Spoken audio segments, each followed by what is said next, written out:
Most of the projectiles were successfully intercepted by our Air Force. Israel will not tolerate the launch of rockets at our population centers. They are designed to kill.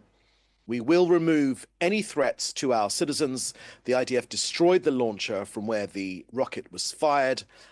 Where the rockets were fired, Israel is operating against the Hamas terror organization and other terror organizations throughout Gaza with increasing intensity. Israel is destroying terror infrastructure. We're eliminating terrorists, including over the weekend, the military commander in the Palestinian Mujahideen terrorist organization who infiltrated Kibbutz Nir Oz. And it was him that oversaw the abductions of Shiri, Kfir, and Ariel Bibas, and was most likely involved with their murder. His name was Muhammad Awad. Awad was also responsible for the abductions and the burial of Gad and Judy Lynn Weinstein and of the other Thai citizens who were taken hostage. And also in Gaza, Israel is reorganizing the area. Already, we've eliminated senior terrorists, operatives, commanders, as well as munitions and infrastructure to restate Israel's war goals. They are, of course, firstly, to return all of the hostages, both the living and the deceased. 59 in total remain in captivity, the live and those who have already been murdered by Hamas. The elimination of the military and governmental capabilities of the Hamas terrorist organization and the removal of the terrorist threat from the Gaza Strip. 18 months to the day into this war. It could have ended a long time ago if Hamas would release all the hostages and surrender. But Hamas and the other terrorist organizations refuse, meaning that every casualty on both sides of the border should be laid firmly and squarely at the feet of the terrorists. Next to the latest psychological terror videos released by Hamas of our beloved hostages, Bar Kuperstein and Maxim Herkin, this is the first sign of life from both of them for 18 months. That is unimaginable cruelty for these men and their families and their friends and for our entire nation. Holding these hostages captive in horrific conditions under constant danger to their lives and in violation of international law, Israel is committed to bringing them all home. Next to Lebanon, Israel will not allow terrorist organizations to operate against this country from Lebanese territory. I can confirm over the weekend, the commander of Hamas's western sector in Lebanon was eliminated. He promoted terrorist activity against IDF soldiers and Israeli citizens. He was responsible for launching rockets at Sfat, the same rockets that killed an IDF officer, a soldier, and injured other soldiers. And finally, as you know, the Prime Minister has arrived in Washington, D.C. The strong alliance between Israel and the U.S. is stronger now than it has ever been. And it's, of course, based on shared worldviews and values. Israel thanks President Trump and his administration for their unyielding support for Israel, as well as their steadfast commitment to the issue of the hostages and the fortification of Israel's security, all the while striving for peace and stability in the Middle East. The Prime Minister will meet this evening, Israel time, this afternoon, US time, in Washington with US President Trump. The two will discuss a number of important security issues and policy issues, among them, of course, the effort to get our hostages home, first and foremost amongst them. The war in Gaza, the Iranian threat, Israel-Turkey relations, as well as the issue of tariffs. On the issue of tariffs last night, the Prime Minister met with US Commerce Secretary Howard Lutnick, together with US Trade Representative Jameson Greer. The meeting was described as warm and friendly and productive. There is indeed a long line of world leaders seeking President Trump's ear, and Israel is proud to be the first. Okay, that's the end of our briefing here today. I will now take your questions. Please put your questions in the chat. together with your news outlet, and we will take them. First question is from Alistair Bunkle from Sky News. Let me read your question here. The IDF initially claimed that 8 of the 15 medics were killed were Hamas. This is now being revised down to 6. Given that the initial reports about the ambulances not using their emergency lights have now been exposed as false, and the lack of any evidence provided so far to prove some of the medics were Hamas, why should we conclude that they're anything but innocent medical and aid workers? And you've also asked what steps have been taken by the IDF whilst the international investigation proceeds. Have soldiers been been withdrawn from duties in Gaza? Thank you for that question, Alistair. Alistair, there's an issue which I almost never see reported in international media, and that is the fact that it is a matter of public record that Hamas have on many occasions, many documented occasions, used ambulances as a cover. What sort of cover? To transport terrorists, to escape from Israel's forces, abusing the very notion of emergency services. Just like the boy that cried wolf in Aesop's fables, Hamas have been abusing emergency services, and that is the real essence of this issue. But on the reports about the attack on aid workers in Rafah, whilst on a stakeout against terrorist activity, IDF soldiers opened fire from a distance at vehicles that were moving suspiciously in their direction. Among the dead were 6 Hamas terrorists. What were Hamas terrorists doing in ambulances? The incident was reported in real time to UN officials. The IDF is conducting an investigation, as you know, into the circumstances of the incident that took place 2 weeks ago. The Hamas terror organization systematically violates international law by taking over civilian facilities and infrastructure, including hospitals, schools, and mosques, while cruelly exploiting and placing the civilian population in Gaza at risk by using it as a human shield for its actions. So with this ongoing investigation, I'll leave that answer at that. The results of the investigation should be released shortly. Next question is from Joel Pollack at Breitbart News. What is Israel's response to Iran's implication that it will not negotiate with US President Donald Trump? Your second question is it Israel's impression that Iran is retreating from Yemen and the Houthis, as media have reported? Thank you very much for that question, Joel. Look, when it comes to Iran, we have often stated our position on Iran. We've said that Iran is, as our Prime Minister has made clear, over the many, many years, Iran cannot be allowed to achieve a nuclear weapon. Israel is focused on that issue, and I know that the US is as well. President Trump agrees with this. Israel supports President Trump's maximum pressure campaign. It was working before it was interrupted. That means crippling sanctions and also a credible military threat to counter Iran's nuclear ambitions. The strategy deterred Iran until the pressure was removed. So Israel welcomes the restoration of the maximum pressure campaign. President Trump and Prime Minister Netanyahu see eye to eye on the Iranian nuclear threat.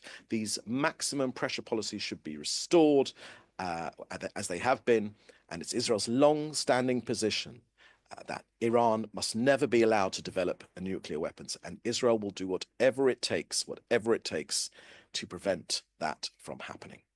And when it comes to the Houthis, we have talked at length about the issues of the Houthis. We've mentioned them many, many times before. The Prime Minister has spoken about the 3 H's of Iran. That is Hamas, the Houthis, and Hezbollah.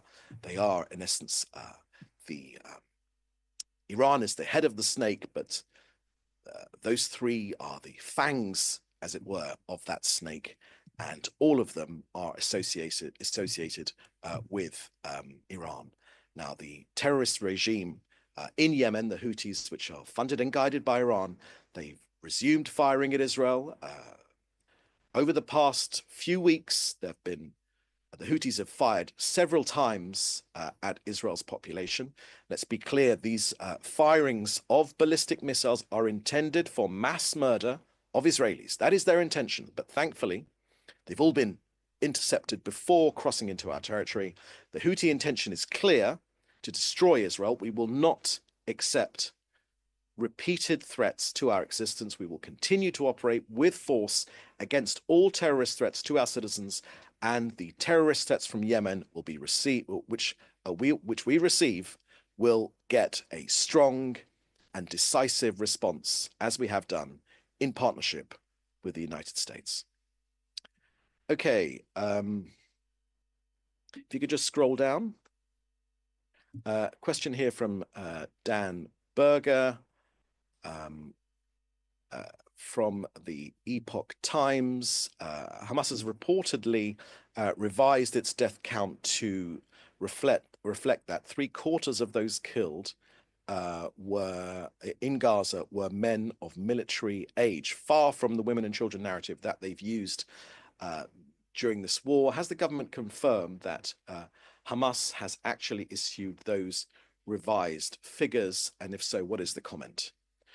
Thank you for that question, Dan. Israeli government's comment is that Hamas is a genocidal, murderous, Islamist terrorist organization who cannot be trusted for anything. By its very nature, Hamas as a terrorist organization releases falsehoods. Everything that comes out of Hamas is almost definitely a lie, a non-truth, a half-truth, and they have sought to use this PR campaign as a specific area the way they believe they can win against Israel, but it is at the expense of their own people. This was a war which was designed by Hamas to maximize casualties on their own people. So Israel knows that, of course. Many of the world leaders and world population know that as well, but it doesn't change the fact that Hamas has designed this war to maximize the number of civilian casualties. Okay, next question is from Maria Finoshina from RT International, and you are saying that okay, there's a question here. Let me just read your question. Okay, your question is that Israel's Interior Minister Moshe Arbel, and you're saying that announced recent months, 16 planes carrying Gazan residents have departed from Amman airport in the south of the country, and they've left as part of a voluntary relocation of Palestinians from the Strip. Could you please elaborate? Who are these people? How many are there? Where are they going? Who is sponsoring this relocation? And how does this mechanism work at all? Are Gazans willing to leave Gaza, reaching out to the army or Israeli authorities contacting them? Thank you, Maria, for that question. I don't have any details, particularly of the issue which you are talking about, but I can address that President Trump's idea for the future of Gaza, together, which has been welcomed by Israel, talked about voluntary relocation. Voluntary relocation. Israel believes that many people, many Gazans would like to get out of harm's way. It is Hamas that have stopped them leaving the Strip. If they were given the opportunity, they would take that opportunity to voluntarily leave. So Israel most definitely welcomes President Trump's out-of-the-box thinking, and that's all I have to say on that particular issue. Another question here is from Slava Tartakovsky from RIA, Novosti News Agency. Can you confirm media reports regarding anti-missile batteries which have been delivered to Israel? How do you assess the prospects of a US strike on Iran, given unprecedented military buildup of US in the region? Thank you for that question, Slava. I too have seen those reports, but we haven't got anything official to share with you. And I've given you our forthright policy when it comes to Iran. And of course, this issue of Iran is most definitely on the agenda for President Trump and our Prime Minister Netanyahu today in the White House. Further question from Alistair Bunkle. Can I press you? Do you have concrete evidence that some of these medics were Hamas, and will you publish it? Thank you for that question, Alistair. I do find it remarkable that it seems like, from where I'm standing, that organizations like yourself and you, Alistair, as part of Sky News, seem always willing to believe Hamas first before the democratic elected government of the State of Israel. I find that bizarre, I must tell you, because we have a government with checks and balances, with a free media, which investigates almost everything which happens in this country. And that is why almost everything which comes out of Hamas is untrue. The results of the investigation will be shared very, very shortly by the independent arm of the IDF, where the issue is being most closely investigated, and those results of those in that investigation will be released shortly. As I mentioned to you before, the reason why this is an issue is because again and again, Hamas and other terrorist organizations have misused the emergency services. They've used them as their own arm. They've ferried their own terrorists inside away from to try and escape from Israel. They've used them as transport. And Israel is aware of this. Indeed, on October the 7th, ambulances were used to ferry our hostages, not to help them, to hospitals, again, not to be treated, but very often to be killed in those hospitals. So our independent investigation will release its findings shortly, and I've given you a comprehensive answer on that. Okay, could you just go up for a second? There's a question, another question from Hannah Julian from the Jewish Press. When is the Prime Minister expected to return to Israel? We will share that information with you pretty shortly. Hannah, thank you for asking that question. If you just go up a second, there was a question here from Joel Pollock. Is the current situation regarding tariffs and the United States an opportunity to break down the power of monopolies that maintain high prices and continue the economic reforms which the Prime Minister is known? Thank you for that question, Joel. Following the meeting at the White House, there will be press statements in the usual way, and no doubt that issue will be addressed directly by the Prime Minister and the President. Just go down, just, sorry, go up rather, go up, excuse me. Okay, I've taken that one. Just go up a bit more. Another go. Sorry, Dan Berger. I dealt with that one. Just go right to the end. Okay, BBC News there, just at the end there, I can see. Okay, Iona Hampson from BBC News. Your question is, do you now accept that the two British MPs who were returned were on an official trip, and what response do you have to the UK Foreign Secretary David Lammy saying their treatment was unacceptable? From Iona Hampson at the BBC. Thank you for that question, Iona. This issue was dealt with comprehensively, actually, by a statement put out by Israel's embassy in London just yesterday. A Kabu trip, a trip which is run by the Council for the Advancement of Arab-British Understanding, is not an official delegation. It is not a state-to-state visit. It is Kabu, unfortunately, is an organization that has put out an entrenched view of a false view of the most radical elements of the pro-Palestinian narrative. By no means a pro-peace narrative, always trying to just perpetuate the conflict here rather than ever seeking to solve it. Um, I would point you, Iona, to the comprehensive statement which the Israeli embassy in London released yesterday regarding the issue of those two members of parliament. And let me just further add to that we're fighting jihadi terrorism in this country. We're on the front line of this battle, and those who seek to come here to show some sort of sympathy with these jihadists, not in favor of peace, not in favor of coexistence, not in favor of ending this conflict, but simply to perpetuate this conflict. Israel will simply not allow entry of those sorts of individuals or entities that are acting against this state and our citizens. I don't think any country would. So people that promote calls for the boycott of Israel or malign this country with false accusations or call for sanctions against our government and our elected officials, it is perfectly within the rights of this country. Indeed, it is normal, I would say, in accordance with the law, that these two people were denied entry into Israel by the Minister of the Interior.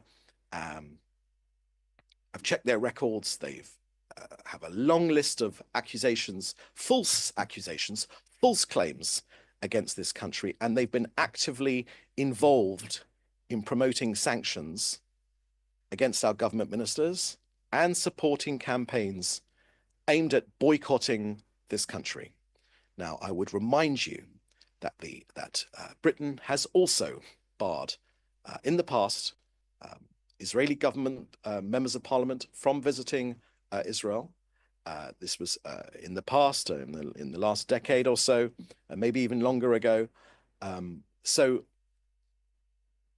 these two members of parliament chose not to exercise their right under Israeli law to petition the court to reconsider their decision. They were offered hotel accommodation courteously, which they both declined. This would have been under the cost of the Israeli taxpayer. The cost of their return flight was met by the state of Israel. So we know that this visit was intended to provoke anti-Israel activities at a time when Israel is at war and under attack from these vicious Islamists on 7 fronts. The purpose of these visits are to harm Israel and our citizens and spread falsehoods about this country. So therefore, we have both the authority and the duty to prevent the entry of these sorts of individuals whose presence in this country is intended to cause harm to our citizens. It's what any self-respecting country would do, and we are no different. And indeed, it is what the United Kingdom has done in the past. Okay, one last question here from Leo Soroka. Can the Prime Minister's office confirm whether the route of the Prime Minister's aeroplane? Obviously, I am not at liberty to share that sort of information. And really, a final question from Nadine Ibrahim. Also, okay, you're talking about the paramedic issue in Gaza, which I've said there's an investigation. I've already answered that question comprehensively. And finally, a recent march this is from Joel Pollack at Breitbart News. A final question: recent march against Israel in Cape Town, South Africa, featured children dressed in kafirs and holding mock AK-47s. Could you comment on that march, photos of which were proudly posted online by local Muslim radio station, Radio 786? Thank you for that question, Joel. I believe in my last briefing on Thursday, I answered the issue of Israel-South Africa relations quite comprehensively, and I would ask you kindly, respectfully, to check out that answer which we gave, which remains unchanged. Any examples of enlisting children to carry mock AK-47s is grotesque. It is child abuse, and in terms of the rest of a more comprehensive answer regarding Israel and South Africa, I would refer you to the answer which we gave on Thursday. Okay, thank you for your questions. I believe I've taken all of them. You can contact us in the usual way for whatever questions for interviews or for questions. And in the meantime, thank you for joining us. And we will have another briefing again very soon. In the meantime, please do stay safe, and we'll see you next time.